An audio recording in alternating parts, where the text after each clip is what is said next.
Concept ये है कि अभी तक जो हम लोग बात किए हैं वैलेंस बॉन्ड थ्योरी हम लोगों ने पढ़ा, ठीक है।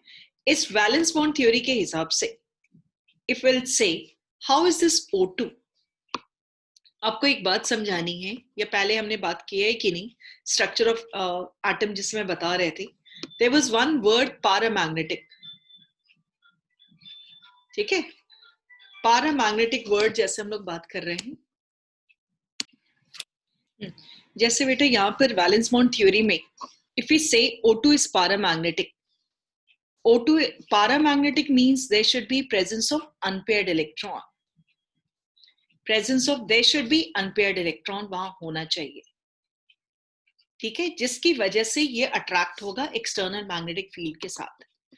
अब यहाँ पर सवाल उठ रहा है कि ये जो O2 की हम बात कर रहे हैं, this is paramagnetic in nature, तो exactly what is why it is paramagnetic, जबकि बैलेंस बॉन्ड थ्योरी के हिसाब से ऑक्सीजन यदि हम लिख रहे हैं 1s2 2s2 2p4 की बात करें, 120 में हम देखा ना 8 किलो, इस तरह से आपका रहा 2s 2px 2py 2pz, 2.5 kilo ले लो। ये बेटा ऑक्सीजन का कॉन्फ़िगरेशन था, और दूसरा ऑक्सीजन का कॉन्फ़िगरेशन इस तरह से, एंड आपको याद होगा कोई बात नहीं, ले लो। ये हम लोगों ने बैलेंस बॉन्ड थ्योरी में बोला कि इनकी ओवरलैपिंग होती है, ओवरलैपिंग होकर के ये दो बॉन्ड बना था। अब ये दो बॉन्ड बनने के बाद जैसे हम लोग बात करेंगे, इसके पास एक भी अनपेयर्ड इलेक्ट्रॉन नहीं है। यहाँ देखो, ये इसके साथ जोड़ा बना लिया, ये इसके साथ जोड़ा बना लिया, तो बेटा यहाँ पर आप लोग सब लोग ध्यान से देखना, there is no any unpaired electron. So according to valence bond theory O2 is diamagnetic. According to ACC हम लिख रहे हैं इसके हिसाब से, ठीक है, और तो कुछ नहीं। According to valence bond theory, O2 is diamagnetic. ठीक है, diamagnetic means it cannot get attracted towards external magnetic field. ये diamagnetic है according to which theory we are saying, valence bond theory.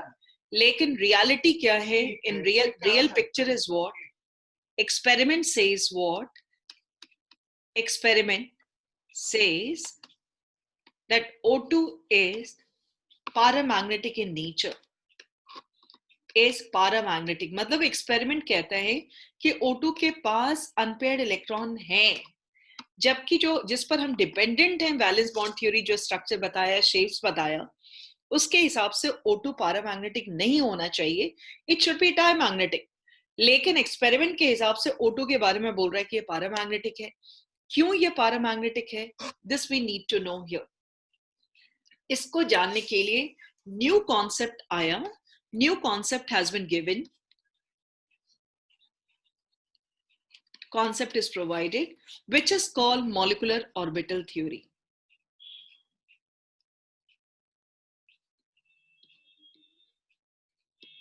ठीक है, new concept has been given which is called molecular orbital theory, that is what MOT. क्या है इस new molecular new concept, पूरा detail में नहीं है, इसी के बारे में बताने के लिए ये कॉन्सेप्ट आया नई तरीके से, और इसकी सोच अलग था। जैसे वैलेंस बॉन्ड थ्योरी, थोड़ा कंपैरिजन करेंगे valence bond theory and molecular orbital theory में। इसका कहना था कि यदि आप जब मॉलिक्यूल बनाते हो दो ऑक्सीजन से, तो दोनों ऑक्सीजन का एटॉमिक ऑर्बिटल का कॉन्फ़िगरेशन हुआ 1s2 1s2 2s, एक ऑक्सीजन का जो कॉन्फ़िगरेशन है 1s2 2s2 2px2 2py1 and 2pz1, ये कॉन्फ़िगरेशन है। दूसरे ऑक्सीजन का भी वैसे ही 2s2 2px2 2py1 and 2pz1। यहाँ हम थोड़ा चाहेंगे बेटा सब लोग अपनी अपनी कॉपी साथ में रखिए, अपनी कॉपी साथ में रखिए, नॉट टू मेक नोट्स, आपको थोड़ी प्रैक्टिस होगी यहाँ पर, इसकी वजह से कह रहे हैं कि आप अपने साथ कॉपी रखिए। नहीं तो फिर आपका कितना भी वीडियो रिकॉर्डिंग देखोगे या नोट्स लिखोगे समझ में नहीं आएगा. So you need to see here valence bond theory says what, कि ये जो वैलेंस शेल है ना, जिसके पास अनपेयर्ड इलेक्ट्रॉन्स हैं, ये लोग आपस में दोस्ती करेंगे. ये लोग आपस में दोस्ती करेंगे. आपस में दोस्ती करेंगे का मतलब क्या है कि एक ऑक्सीजन के पास 8 इलेक्ट्रॉन्स हैं, दूसरे ऑक्सीजन के पास 8 इलेक्ट्रॉन्स हैं. इसका जो न्यूक्लियस है ये 8 और ये 2 इलेक्ट्रॉन्स पे क्लेम करेगा. मतलब it is going to claim on 8 electrons. ये 2 2 4 2 6 1 7 8 है. इसके अलावा ये 2 पर करेगा, और ये जो है यहाँ वाला, ये भी 8 के अलावा इस 2 पर क्लेम करेगा. क्लेम करने मतलब जैसे जॉइंट फैमिली होती है ना, उसी तरह से. यानी कि वैलेंस बॉन्ड थ्योरी में केवल valence shell participates in bond formation. Valence shell जो हुआ वो केवल पार्टिसिपेट करेगा. लेकिन मॉलिक्यूलर ऑर्बिटल थ्योरी में ऐसा नहीं है. इसका कहना था क्या, इसमें था कि जिसके पास अनपेयर्ड है वही पार्टिसिपेट करेगा, वही लोग आपस में मिक्स करेगा, दोस्ती करेगा. इन लोगों को जरूरत नहीं है क्योंकि they are completely filled. Molecular orbital theory कहता है दूसरी बात एकदम से. इसके हिसाब से यदि ऑक्सीजन ऑक्सीजन मिलकर के O2 बनाया है, तो इसका 1s इसके 1s के साथ कंबाइन करेगा ऐसे. इसका 2s इसके 2s के साथ कंबाइन करेगा. इसका 2px इसके 2px के साथ कंबाइन करेगा. इसका 2py इसके 2py के साथ कंबाइन करेगा. इसका 2pz इसके 2pz के साथ कंबाइन करेगा.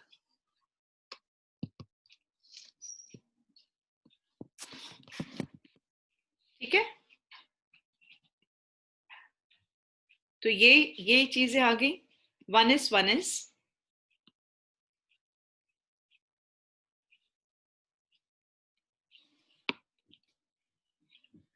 इसको हम लोग देख रहे हैं.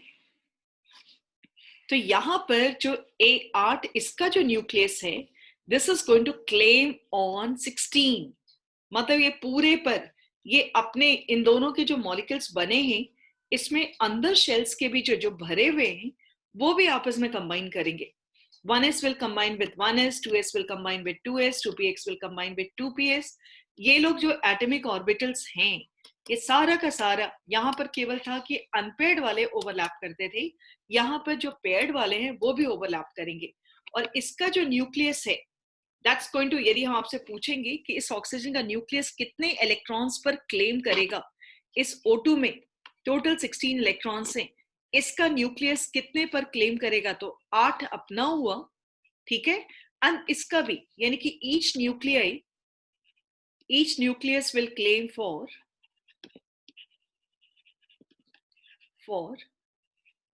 16 इलेक्ट्रॉन्स. ठीक है. Each nucleus will claim for 16 electrons. इसका न्यूक्लियस जो है 8 इधर हो गया, 8 इधर हो गया, तो 16 इलेक्ट्रॉन्स पर क्लेम करेगा. ये बात समझ में आ रही है. तो ये इस तरह से हम लोग को क्लियर है, क्लैरिटी यहाँ पर जाएगा कि हर एक न्यूक्लियस, इस दोनों में बेसिक डिफरेंस आपको समझ में आया कि नहीं. बेटा यहाँ पर जल्दी से आप बोलिए हाँ ना करते हुए कि आपको ये बात समझ में आ रही है कि वैलेंस बॉन्ड थ्योरी में केवल आखिरी शेल का अनपेयर्ड इलेक्ट्रॉन पार्टिसिपेट कर रहा था, लेकिन मॉलिक्यूलर ऑर्बिटल थ्योरी में इन लोगों को इस चीज से मतलब नहीं है कि वो भरा हुआ है कि खाली है कि क्या है. सारे लोग अपने एनर्जी लेवल वाले के साथ कंबाइन करेंगे. इसको थोड़ा सा एक चीज और अच्छे से समझें मॉलिक्यूलर ऑर्बिटल थ्योरी के हिसाब से.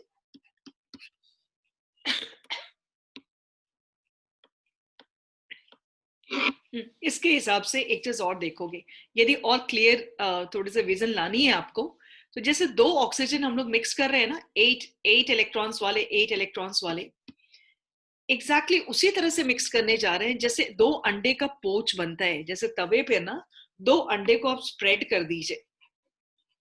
पोच देखा होगा अंडे वाला, ऑमलेट नहीं. उसमें क्या नजर आएगा आपको, योक जो है येलो वाला वो दिखेगा जब 2 अंडे को फोड़ करके डालिएगा तवे पर, एंड पूरा व्हाइट मास जो है पूरा अच्छे से मिक्स्ड हो जाएगा. This is white mass and ये येलो योक है, ठीक है। तो योक को न्यूक्लियस सोच के चलो, दिस इज न्यूक्लियस एंड इस न्यूक्लियस को नहीं पता कि ये जो व्हाइट मास है तवे पे जाने के बाद किसके पास से, किस अंडे से निकल के आया है।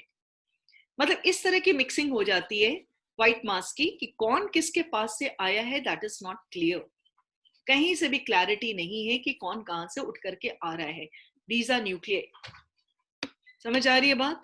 This is a scene in the case of molecular orbital theory का कॉन्सेप्ट है, ठीक है, कि सभी लोग अच्छे से मिक्स्ड हो जाते हैं और एक स्ट्रॉन्ग मॉलिक्यूल बनाते हैं। कैसे कैसे होता है इसको समझना है। हमने बोला 1s कंबाइंस विद 1s, ठीक है। जब भी 1s कंबाइन करेगा 1s से, कंबाइन मींस प्लस साइन दिखा रहे हैं, तो एक बात को जान लीजिए बेटा यहां पर, when two atomic orbitals combine, two atomic orbitals को वेव्स माना जाता है। ऑर्बिटल्स आपको पिछले स्ट्रक्चर ऑफ एटम के टाइम में बता चुके हैं कि ऑर्बिटल्स अपना, या orbitals are basically disturbance created by electrons. लगातार डिस्टर्बेंस क्रिएट करता है और उसके द्वारा जो वेव्स जितनी दूर तक फैलता है, that is basically reported as atomic orbitals. तो एटॉमिक ऑर्बिटल्स जब सोचते हो ना, तो आपके दिमाग में पिक्चर आनी चाहिए कि अच्छा ये इलेक्ट्रॉन जहां जहां से घूमा है ना, वहां वहां वेव्स क्रिएट करता है। So when two atomic orbitals combine,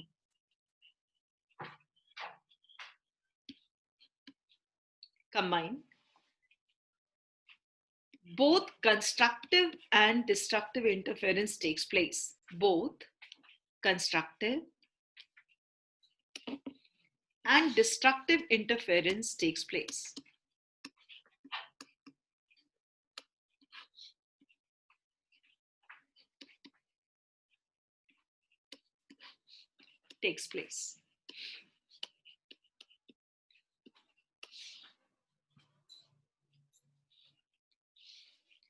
Both constructive and destructive interference takes place. So what are we talking here? When two atomic orbitals combine, both constructive and destructive interference takes place. What's the meaning of constructive and destructive interference? इसका मतलब क्या है कि ये जो आपको waves दिख रहा है, ठीक है, इसमें जब दूसरे वेव्स के साथ इसकी दोस्ती होती है, क्रेस्ट रफ जानते होगे, जब दूसरे वेव्स के साथ दोस्ती होती है तो दो पॉसिबिलिटीज हैं, या तो एकदम से एक दूसरे को सुपर इम्पोज करेगा, मतलब जब भी वन इज, तुमको ये इमेजिन करना है कि एक एटॉमिक ऑर्बिटल दूसरे एटॉमिक ऑर्बिटल से कंबाइन करता है, तो चांसेस है कि वो कंस्ट्रक्टिव करे। कंस्ट्रक्टिव का मतलब क्या हुआ कि एक दूसरे पे ओवरलैप करे। जैसे कहते हैं ना, दो लोगों की विचारधाराएं, दो लोगों को मिलकर के ग्रुप बनाना है, यदि दोनों एक जैसा ही सोचता है उसको हम लोग कंस्ट्रक्टिव इंटरफेरेंस बोलते हैं। दूसरा ऑप्शन है डिस्ट्रक्टिव। डिस्ट्रक्टिव इंटरफेरेंस में ये पॉसिबिलिटीज है, ये रहा, इसमें ऐसे एक दूसरे के ऑपोजिट, मतलब कि यदि दो फ्रेंड्स हैं तो या तो उन दोनों की सोच एक जैसी होगी या दोनों एक दूसरे को के दिमाग को खराब करने में लगा हुआ रहेगा। यदि दोनों एक दूसरे के अलग सोच के साथ चलता है, उसके लिए हम लोग वर्ड यूज करते हैं destructive interference. We use the term as destructive interference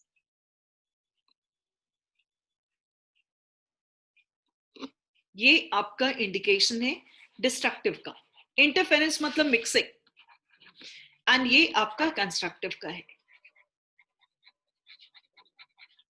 ठीक है।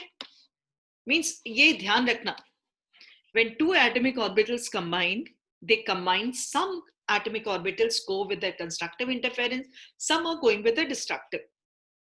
Constructive interference leads to formation of constructive interference,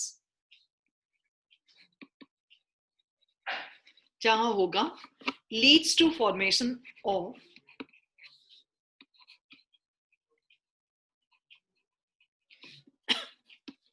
bonding molecular orbital, मतलब दो इंटरफेरेंस के बाद वहां पर bonding molecular orbital with lower energy compared to atomic orbitals to combining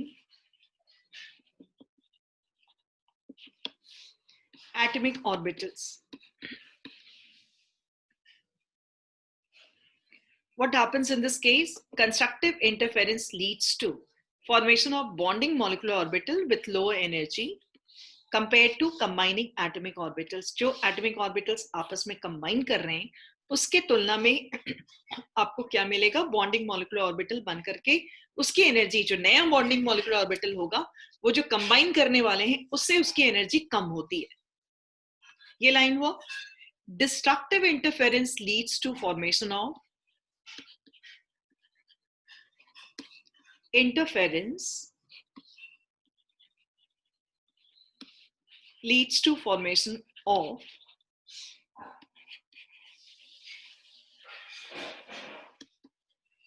anti-bonding molecular orbital with higher energy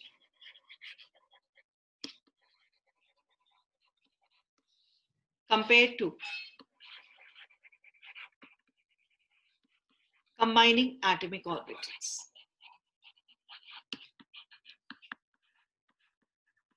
बेटे destructive interference से क्या मिलेगा आपको?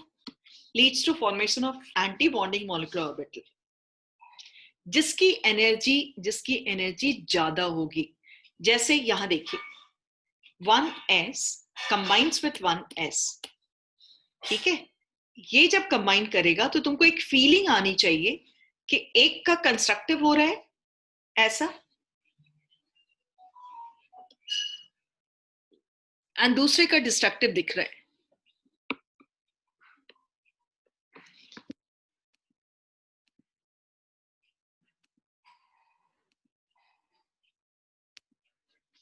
एक का कंस्ट्रक्टिव होगा एंड दूसरे का डिस्ट्रक्टिव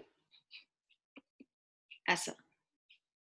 तो ये जो बताने की कोशिश कर रहे हैं, ये एक तरह से क्या फीलिंग तुम्हारी आ रही है कि ये दोनों आपस में अच्छे से ऐड हो रहे हैं. इनका फीलिंग आएगा कि दोनों एक दूसरे को ऐड कर रहे हैं. यहां पर फीलिंग आएगा कि एक दूसरे का मुंह नोच रहा है, यानी सब्ट्रैक्ट करने की कोशिश कर रहा है. दोनों चीज बनता है. एंड इस एंटी डिस्ट्रक्टिव इंटरफेरेंस से आपको जो मॉलिक्यूलर ऑर्बिटल बन के आएगा उसको हम लोग एंटी बॉन्डिंग बोलेंगे. ये रहा आपका bonding and this is your anti bonding molecular orbital. This is your bonding molecular orbital. And sigma word क्यों लिखा गया है?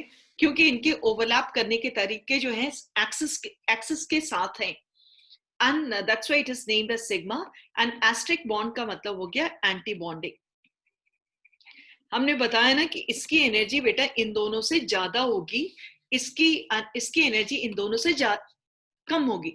क्योंकि केमिस्ट्री कहता है कि जहां पर अच्छे से बॉन्ड बनता है ना वहां पर बाहर एनर्जी रिलीज हो जाता है और नया चीज जो बन के तैयार होता है उसकी एनर्जी कम होती है. And that's a indication of stability. इसको ज्यादा स्टेबल माना जाता है इसके तुलना में. क्योंकि ये देखो एक पिक्चर भी तुमको हम दिखाते हैं जरा सा. Picture in what sense? इन लोगों का किस तरह से शक्ल दिखता होगा. 1s की शक्ल स्फेरिकल है. हाँ, इस केस में जब वो कंबाइन कर रहे हैं तो हैप्पीली ये दिखाया जाएगा कि आपस में ये लोग अच्छे से कंबाइन कर गए. ये न्यूक्लियाई है, इनका क्रेस्ट पे फॉल कर रहा है. मतलब लुक भी देख करके तुमको लगेगा कि हाँ हैप्पीली दे हैव कंबाइंड. इस केस में क्या होगा? जैसे किसी चीज को जबरदस्ती कराने की कोशिश की जाती है ना, वैसा ही अपीयरेंस होगा. जबरदस्ती वाले में क्या होता है? मुंह टेढ़ा वेढ़ा हो जाता है. जबरदस्ती यदि आप किसी से दोस्ती नहीं करना चाह रहे हो and somebody is forcing you कि नहीं यू शुड मेक फ्रेंडशिप, तो यहाँ देखो क्या होता है. इधर प्लस साइन है, ये इन लोगों की जो स्फेरिकल शक्ल है खुद टेढ़ी हो जाती है ऐसा. इस प्लस के सामने माइनस आ जाएगा. This is reported as anti-bonding 1s. This is reported as bonding. मतलब इनकी शेप जो है गड़बड़ा जाती है, मिलना ही नहीं चाहता है। तो कहा जाता है कि क्या एंटी बॉन्डिंग बनना जरूरी है? कहा जाता है कि जो पॉसिबिलिटीज है, सपोज करो तुम याद करो, फर्स्ट शेल में एक ऑर्बिट, एक फर्स्ट शेल में कितने इलेक्ट्रॉन्स होते हैं, सेकंड शेल में 2 सबशेल्स होते हैं, थर्ड शेल में 3 सबशेल्स होते हैं। तो जरूरी थोड़ी है कि सारे सबशेल्स भर जाए, एंटी बॉन्डिंग बनेगा, लेकिन उसके अंदर इलेक्ट्रॉन जाए या नहीं जाए फर्क नहीं पड़ता। जाएगा तो बुरा लगता है, लेकिन there will be formation of bonding as well as anti bonding. तो साइन देख रहे हो बॉन्डिंग का क्या होता है? पहले मॉलिक्यूलर ऑर्बिटल्स बन जाएंगे और फिर इलेक्ट्रॉन्स का डिस्ट्रीब्यूशन होता है। मतलब 2 ऑक्सीजन जब कंबाइन कर रहे हैं तो देखो 1s is combining with 1s, forming bonding, and दूसरा एंटी बॉन्डिंग। उसी तरह से 2s will combine with 2s। Oxygen के पास जो जो एटॉमिक ऑर्बिटल्स है, एक ऑक्सीजन का 2s दूसरे ऑक्सीजन के 2s के साथ कंबाइन करेगा, तो यहां पर भी क्या मिलेगा? Sigma 2s and sigma anti bonding 2s। फिर से याद दिला दें मॉलिक्यूलर ऑर्बिटल थियरी के कॉन्सेप्ट के हिसाब से, atomic orbitals of comparable energy they overlap with each other. एक जाएगा कंस्ट्रक्टिव वे में, दूसरा जाएगा डिस्ट्रक्टिव में। Constructive leads to formation of bonding molecular orbital and destructive leads to formation of anti bonding molecular orbital. जैसे यहाँ 2s आपस में कंबाइन कर रहे हैं, 2s this making sigma 2s and this is what sigma anti-bonding 2s. This is your bonding molecular orbital, this is your anti-bonding molecular orbital. लिखने का तरीका देख लीजिए, ठीक है। इसी तरह से आपका 2pz, एक 2pz, एक ऑक्सीजन का 2pz, दूसरे ऑक्सीजन का 2pz, 2 मॉलिक्यूलर ऑर्बिटल्स उसी तरह से जोड़कर बनेंगे। ये भी सिग्मा पर ही है, इसलिए इसका नाम कंस्ट्रक्टिव की वजह से इसका नाम सिग्मा 2pz जाएगा, एंड डिस्ट्रक्टिव में सिग्मा एंटी बॉन्डिंग 2pz जाएगा।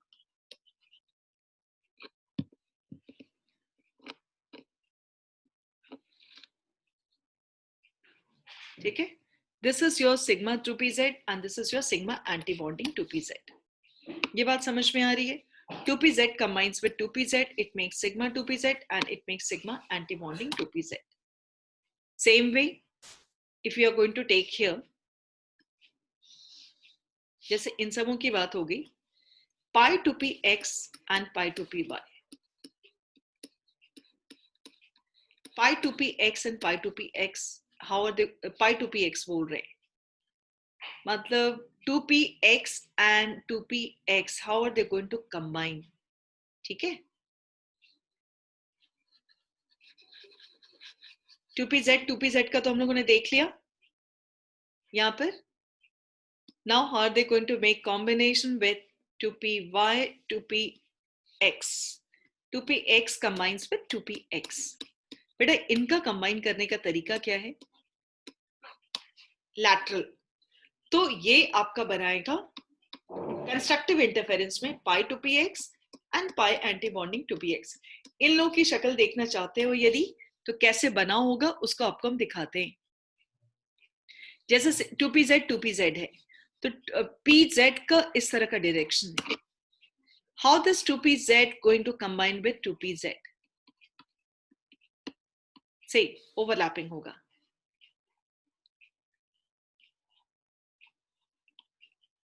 ऐसा, this is your sigma 2pz,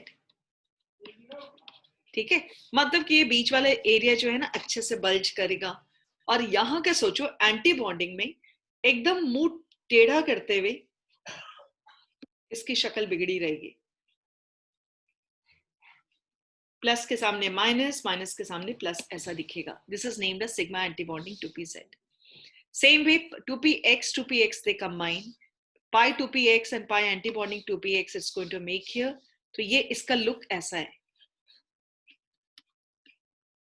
तो ये जब कंस्ट्रक्टिव वे में कंबाइन करेगा तो ऊपर में आपका प्लस चार्ज एंड इधर में माइनस चार्ज आया, और डिस्ट्रक्टिव में एकदम बिल्कुल ही टेढ़ा ऐसा, प्लस माइनस माइनस प्लस। इसको पाई 2py बोलेंगे, 2px बोलेंगे, and this is your pi anti-bonding 2px. ठीक है, तो ये बात हम लोग को समझ में आ रही है कि 2pz कंबाइन करेगा तो क्या बनाएगा, sigma 2pz and sigma anti-bonding 2pz. 2px combine करेगा तो बनाएगा पाई 2px and pi anti-bonding 2px. इस तरह की बातें हुई. उसी ये बनने के बाद देखो, इसके बाद वाला जो है वो हम लोग के सिलेबस में नहीं है.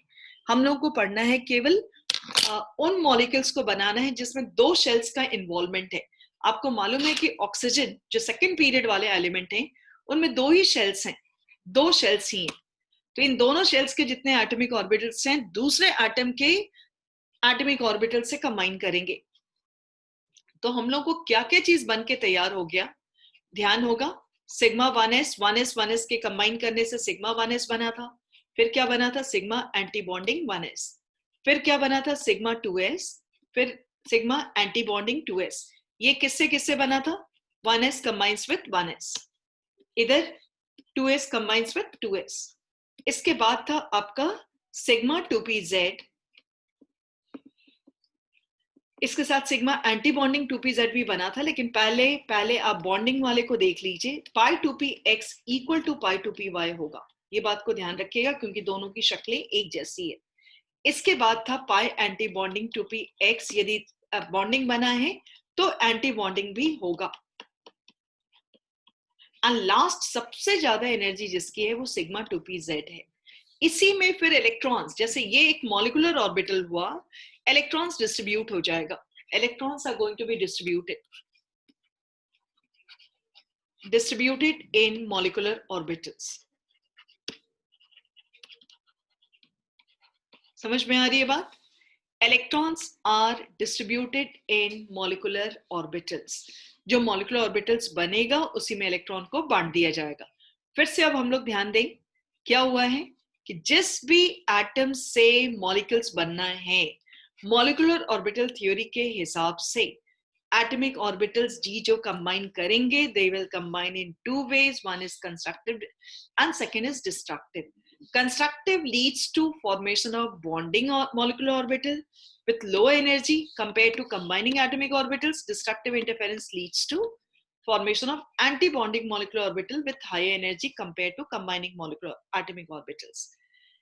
ये आपका, ये जो हम सिखाए आपको बेटा, इसको ऐसे ही बोला जाता है LCAO. What's the meaning of LCAO? Linear combination of atomic orbitals.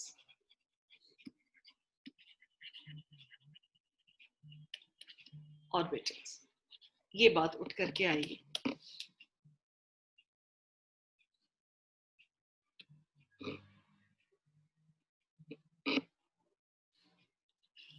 Clear है? Linear combination of atomic orbitals. This is given here. और हम लोग को समझ में आ गया कि एटॉमिक ऑर्बिटल्स कंबाइन करके मींस जब भी तुम्हारे दिमाग में आता है कि N2 कैसे बना, तो सोचना कि N का सारा एटॉमिक ऑर्बिटल्स दूसरे N के एटॉमिक ऑर्बिटल से कंबाइन किया है, और 7 और 7 जो 14 इलेक्ट्रॉन है वो नया जो मॉलिक्यूलर ऑर्बिटल्स बना है उस पे डिस्ट्रीब्यूट हो जाएगा, उसमें डिस्ट्रीब्यूट हो जाएगा. Electrons are distributed in all those molecular orbitals. Electrons are redistributed in new molecular orbitals.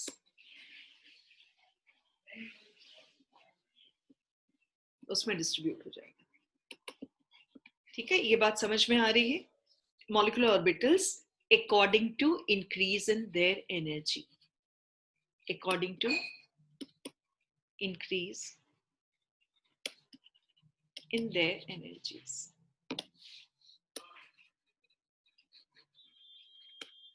इनके energy, increasing order of energy जो है उसमें डिस्ट्रीब्यूट हो जाएगा. And that is a concept, that is a concept here. तो अभी हमारे syllabus में कितने मॉलिक्यूल्स के बारे में पढ़ना है? हाइड्रोजन से लेकर के Ne2, यानी कि सेकंड पीरियड तक वाले का हम लोग को केवल पढ़ना है, हाइड्रोजन से लेकर के Ne2 तक. ठीक है, कैसे पढ़ना है? जैसे हाइड्रोजन है, Hydrogen is having 2 electrons. This has only 2 electrons. How are you going to distribute these 2 electrons? Sigma 1s 1 जैसे इसका 1s के साथ कंबाइन कर रहे हैं, तो ये 2 इलेक्ट्रॉन्स था, तो इसमें 2 इलेक्ट्रॉन्स बट गया.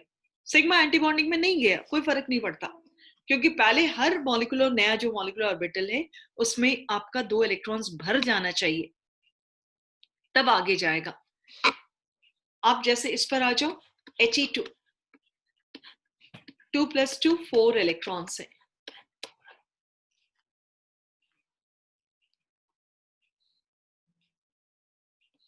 This is here 4 electrons.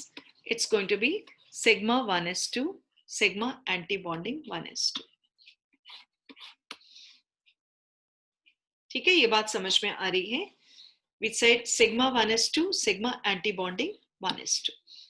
ये बात क्लियर है यहाँ पर He2 में. इसके बाद आ जाए हम लोग, ये ध्यान रखना है C2 6 + 6 12 इलेक्ट्रॉन्स. कैसे 12 इलेक्ट्रॉन्स को बांटेंगे वो देखो. सिग्मा 1s का एनर्जी सबसे कम होता है, और ये मॉलिक्यूलर ऑर्बिटल है, इसमें 2 इलेक्ट्रॉन 12 इलेक्ट्रॉन को बांटिए जो कंबाइन किया है. 2 sigma anti bonding 1s2, sigma 2s2, sigma anti bonding 2s2. 2 4 6 8. ठीक है, 12 पूरा बांटना है. इसके बाद किसका नंबर आएगा? pi 2px equal to pi 2py. इन दोनों की एनर्जी बराबर है. 2 2 4 2 6 2 8 9 10. क्योंकि बराबर है तो आपका हुंड्स रूल के हिसाब से एक एक डालिएगा तब पेयर होगा. ऐसा ये C2 का मॉलिक्यूलर ऑर्बिटल कॉन्फ़िगरेशन हुआ.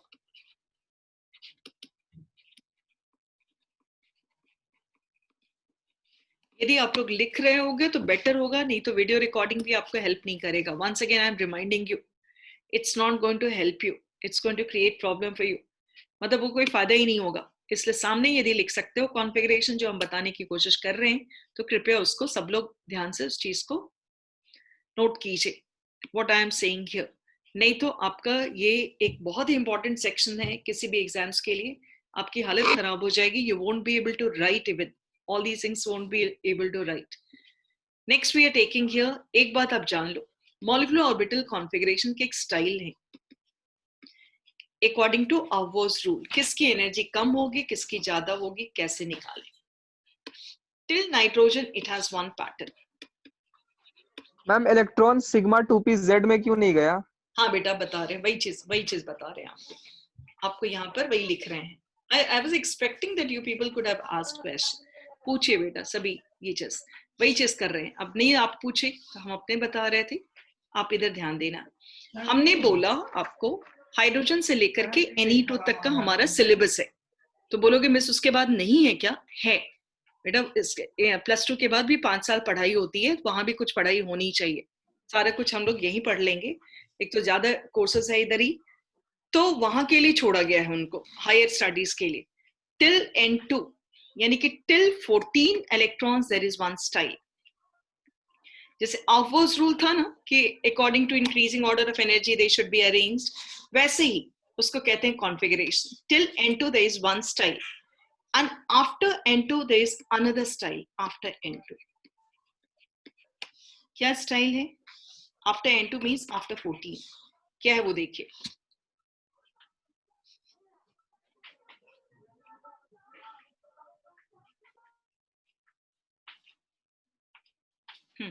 सबसे कम एनर्जी किसकी? सिग्मा 1s की. फिर सिग्मा एंटी बॉन्डिंग 1s की. Then sigma 2s, sigma anti bonding 2s. Then pi 2px bonding वाला, pi 2py, and then sigma 2pz. ठीक है, ये ऑर्डर है. मतलब कि एनर्जी की बात 14 इलेक्ट्रॉन्स के नीचे वाले जो भी है. Till 14 N2 I said. pi 2px equal to pi 2py, then sigma 2pz. उसके बाद तब आएगा आपका pi antibonding 2px equal to pi antibonding 2py, and then sigma anti bonding two p z. Means आपको ऐसे सोचना है कि ये पाई वालों की एनर्जी सिग्मा से कम है बॉन्डिंग में एंड एंटी बॉन्डिंग में भी, सही है। लेकिन after N2 there is change, हल्का सा चेंज है यहीं पर, इसी इलाके में चेंज है और कहीं नहीं। क्या चेंज है? सिग्मा 2pz की एनर्जी कम है, यानी कि sigma 1s, sigma anti bonding 1s, sigma 2s, sigma anti bonding 2s हम बड़बड़ा रहे हैं बेटा। आप लोगों को भी उसी तरह से बोल करके एक बार, जब हम लिखने तो बहुत सारे चीज बोलेंगे, कितना बहुत सारे एग्जाम्पल्स के साथ हम आपको बोलेंगे लिखने के लिए, लेकिन चाहते हो कि पूरा एकदम बाय हार्ट जुबान पे हो जाए, आप उसको थोड़ी सी एक बार बड़बड़ा लीजिएगा। Sigma 1s, sigma anti bonding 1s, sigma 2s, sigma anti bonding 2s। इसके बाद यहाँ चेंज है, there is change over here. Change क्या है वो देख लो। Sigma 2pz pi 2px equal to pi 2py, ठीक है। then pi anti bonding 2px equal to pi anti bonding 2py and then sigma anti bonding 2pz। कहाँ change किया? इस वाले इलाके में, दिस एरिया, ठीक है। यहाँ चेंज है, बात समझ में आ रही है? At this place exactly there is change, ठीक है। अब क्या करें? 14 इलेक्ट्रॉन्स हैं, सपोज N2 का करते हैं हम लोग, N2 का कर रहे हैं। N2 में कैसे करें? सबसे पहले 14 इलेक्ट्रॉन्स बांटना है, सबसे पहले किसको लिखें? यदि तुम लोग बोल सकते हो तो बहुत अच्छा लगेगा। Sigma 1s, can you speak? 14 electrons बांटना है तो सबसे पहले किस में डाले इलेक्ट्रॉन्स को? सुन पा रहे हो? Yes ma'am. बोलिए क्या करें? 2 sigma Sigma anti bonding 1s, sigma anti bonding 1s2 लिखने की कोशिश कीजिएगा। देन व्हाट शुड आई से? 2s2 sigma 2s sigma anti bonding 2s2। 2s2 इसके बाद किसको लेके आए बेटा? 2 2 4 2 6 2 8 तो हो गया। फिर क्या करें? Pi pi 2px, pi 2px equal to, पहले तो इक्वल कर दो, दोनों की एनर्जी बिल्कुल बराबर है। 1 1 2 to 4 to 6 to 8 9 10 11 12। इसके बाद किसका number? Sigma sigma sorry 2pz। ये आपका पाई का तो कर लिया ना। बॉन्डिंग पहले एक साथ हो जाना चाहिए, बॉन्डिंग एक साथ, उसके बाद तब तीनों का एंटी बॉन्डिंग निकल के आएगा। तो ये हो गया 14 इलेक्ट्रॉन्स का। एक बात अच्छे से बताओ ना जरा सा, कितने इलेक्ट्रॉन्स बेटा बॉन्डिंग में गए हैं? How many electrons have gone in bonding? 2, this is bonding, 4 6 8 10। आपके पास NB एक वर्ड है, NB मतलब होता है number of electrons in bonding molecular orbital. Bonding molecular orbital कितने सारे हैं? 10। NAB number of electrons in anti-bonding molecular orbital. That is what? कितने हो जाएंगे? 2 2 4 कितना? 6 नहीं 4 ना बेटा। ये हुआ और ये हुआ, देख रहे हैं? आगे हम ये लेटर यूज करेंगे, इसलिए ध्यान से देखिएगा किसको बोल रहे हैं। बॉन्डिंग 10 है, एंटी बॉन्डिंग में 4 है। क्यों उसकी जरूरत है ये आपको आगे बताएंगे हम, क्यों जानना जरूरी है। अब आ जाइए O2 16। कैसे कैसे करें बॉयज में? आप बॉयज इतने सुन रहे हो ध्यान से।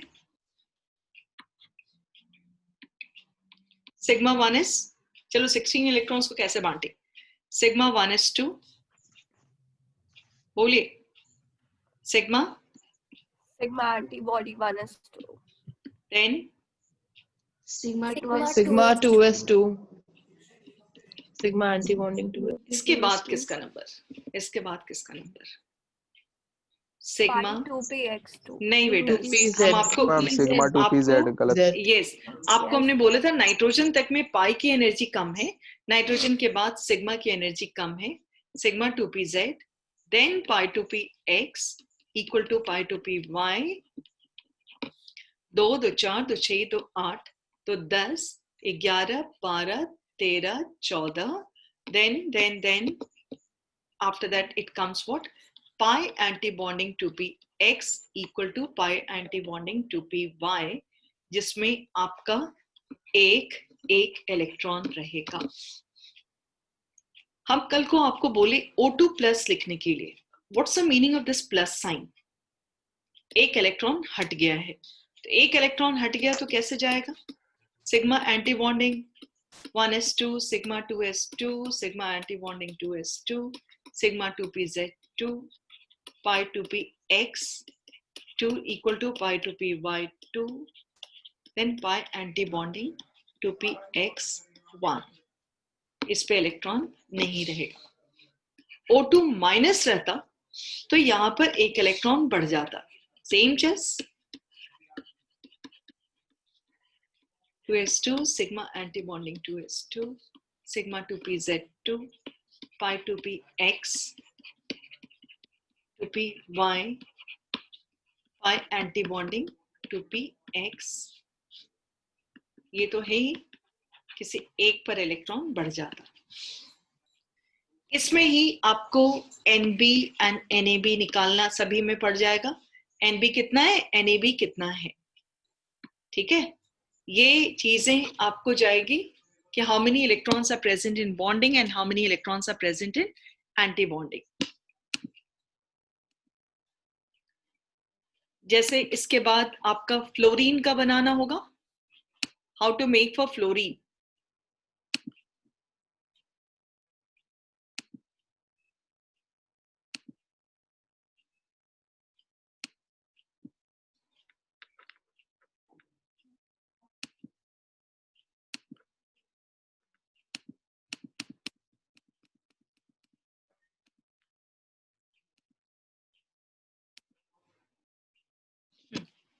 यहाँ के केस में आपका how are we going to make for इसमें फ्लोरीन जो है F2 9 + 9 18 इलेक्ट्रॉन्स। तो आपका काम क्या होगा, पूरे H2 से लेकर के उतनी दूर तक आपको बनाना होगा, ठीक है। कहां तक? H2 से लेकर के H2 एक प्रैक्टिस करना है मेनली। H2 हो गया, then you are having N2, C2 बीच में था, N2 हो गया, O2 हो गया, F2 हो गया, Ne2 हो गया। इतना का तो जरूर कर लेना है, ठीक है। क्यों करने की जरूरत है, मतलब why do we need to write molecular orbital configuration? हमको ये काम करने की क्या जरूरत क्या है? तो सबसे पहले हम लोग आते हैं significance of molecular orbital theory.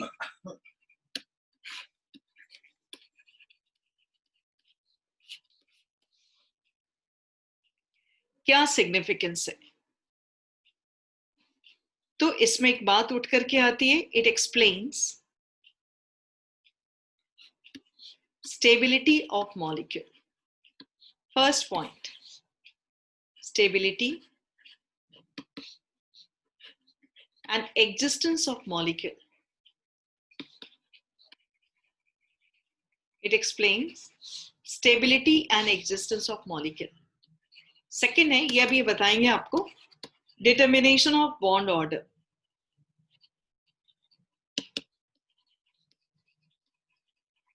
And तीसरी चीज क्या है, जिसकी वजह से ये आया था, एग्जिस्टेंस ऑफ मॉलिक्यूल्स के बाद डिटर्मिनेशन ऑफ बॉन्ड ऑर्डर, जिसकी वजह से ये आया, इस स्टेबिलिटी हुआ, determination of bond order. Third is explains magnetic character.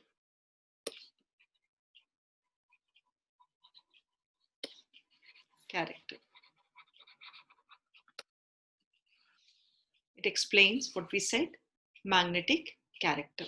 जैसे स्टेबिलिटी, एग्जिस्टेंस ऑफ मॉलिक्यूल्स की बात उठी, डिटर्मिनेशन ऑफ बॉन्ड ऑर्डर की बात उठी, एक्सप्लेन्स मैग्नेटिक कैरेक्टर करते हुए बात उठ रही है, ठीक है। तो कैसे स्टेबिलिटी मीन्स क्या हुआ? What's the meaning of stability word जो यूज किया गया है? स्टेबिलिटी का मतलब क्या हुआ कि वही मॉलिक्यूल स्टेबिलिटी और एग्जिस्टेंस, वही मॉलिक्यूल एग्जिस्ट करेगा जिसमें NB is greater than NAB, stable. ये बात जान लो, इसका मतलब क्या था? Number of electrons going in bonding and NAB मतलब number of electrons going in anti bonding. ये एक रूल है। यदि कहीं पर भी एक काम हो रहा है बेटा, जस्ट सपोज करो कि दिस इज एक गवर्नमेंट है, ये बिहार गवर्नमेंट की बात कर लो, and government is run by politicians and administrative officer, and जो IS officers वगैरह जो होते हैं। क्यों कोई स्टेट वर्क नहीं कर पाता है, स्टेट ग्रो क्यों नहीं कर पाता? इसके पीछे रीजन क्या है कि ये जो एडमिनिस्ट्रेटिव ऑफिसर्स एंड पॉलिटिशियंस हैं, इनमें इनके जो नंबर्स हैं, यदि कंस्ट्रक्टिव सोच के साथ हैं, NB means number of electrons present in bonding, लेकिन वहां पर इसी ऑफिस में यहाँ पर स्टेट को चलाने वाले बहुत सारे कुराफाते भी रहते हैं, मतलब full of based on corruptions and all, वही स्टेट ग्रो कर पाता है। नॉट ओनली स्टेट, स्कूल भी देखोगे आप, स्कूल में आपको सारे टीचर्स अच्छे नहीं हो सकते, कुछ अच्छे होंगे कुछ खराब भी होंगे, लेकिन वो स्कूल अच्छा हो जाता है जहां पर अच्छे लोगों की संख्या ज्यादा होती है। तो वहां वही चीज कहा जा रहा है कि उसी तरह के मॉलिक्यूल्स एग्जिस्ट करेंगे जहां पर NB का नंबर NAB से ज्यादा है, means number of electrons present in bonding molecular orbital remains always greater than number of electrons present in anti bonding. यही चीज यदि ज्यादा होगा NAB से तो मॉलिक्यूल्स आपका स्टेबल होगा। समझ में आ रही है बात? NB is greater than NAB, तब जाके मॉलिक्यूल एग्जिस्ट करेगा, यानी कि अच्छे कंस्ट्रक्टिव सोच वाले लोग ज्यादा होने चाहिए कंपेयर टू डिस्ट्रक्टिव सोच वाले। जैसे N2 एग्जिस्ट, ये बात को ध्यान रखना, क्वेश्चन आता है N2 एग्जिस्ट क्यों? क्योंकि इसमें NB कॉन्फ़िगरेशन के टाइम में 10 था, NAB 4 था।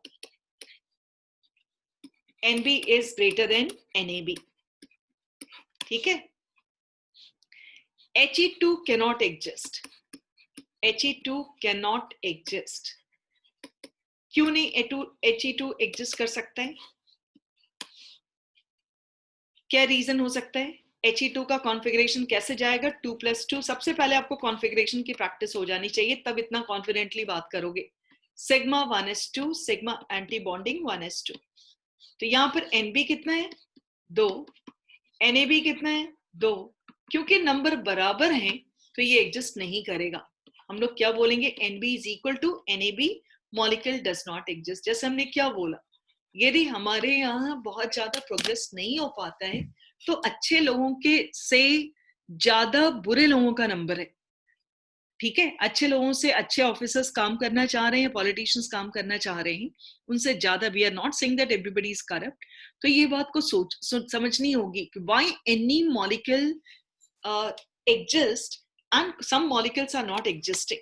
रीजन क्या है कि NB यदि ग्रेटर हो गया NAB का तो मॉलिक्यूल एग्जिस्ट करेगा, नहीं हुआ या बराबर हो गया तो सवाल ही नहीं उठता है कि मॉलिक्यूल एग्जिस्ट करेगा। अब आपका काम क्या है?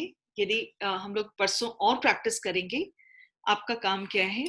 आप बेटा कुछ का यदि स्क्रीनशॉट ले लो, इन सबों का आप अपने से एक बार कॉन्फ़िगरेशन लिखने की कोशिश कीजिएगा, खासकर O2, N2, F2 वगैरह का कीजिएगा, ठीक है। उसके बाद तब हम लोग परसों मिलते हैं। ये तो बहुत ज्यादा हो गया, ठीक है। चलें, जल्दी बोलो। Good night ma'am. Good night, ma'am. समझ आए कि नहीं, पहले ये बताओ। Yes, ma'am. समझ में